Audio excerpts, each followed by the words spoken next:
কড়াইয়ে দিয়ে দিলাম সর্ষের তেল, তারপর শুকনো লঙ্কা, তেজপাতা, কালো জিরে, রসুন কুচি, আদা কুচি, পেঁয়াজ কুচি, আর দিয়ে দিলাম কাঁচা লঙ্কা চিড়ে। সব কিছু দিয়ে ভালো করে নাড়াচাড়া করে মুসুর ডাল ধুয়ে এর মধ্যে দিয়ে দিলাম। দিয়ে মুসুর ডালটাকে খুব ভালো করে কষিয়ে নিলাম। এবার এর মধ্যে আমি দিয়ে দেবো স্বাদ অনুযায়ী লবণ, পরিমাণ মতো হলুদের গুঁড়ো, জিরের গুঁড়ো, লঙ্কার গুঁড়ো, সব কিছু দিয়ে ভালো মতো কষিয়ে দিয়ে দেবো জল। জলটা একটু বেশি করে দিতে হবে, কারণ এই রান্নাটা জলটা বেশি লাগে। ডালটা যখন 50% সেদ্ধ হয়ে যাবে, তখন এর মধ্যে ধুয়ে রাখা পাট শাকগুলো আমি ছেড়ে দেবো।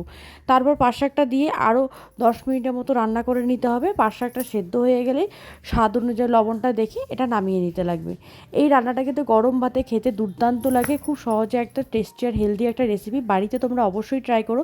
তো দেখো রান্নাটা আমার হয়ে গেছে, শাকটা সেদ্ধ হয়ে গেলে এটা বাটিতে সার্ভ করলাম। দেখতে কিন্তু খুব লোভনীয় লাগছে, এটা শুধু দেখতে না, খেতে কিন্তু দুর্দান্ত হয়েছিল। তো দারুণ হয়েছিল খেতে। তোমরা কিন্তু অবশ্যই একটা পাট শাক, মুসুর ডাল দিয়ে পাট শাকের ঝোল অবশ্যই বাড়িতে একবার ট্রাই করো। দেখা হচ্ছে নেক্সট ভিডিওতে।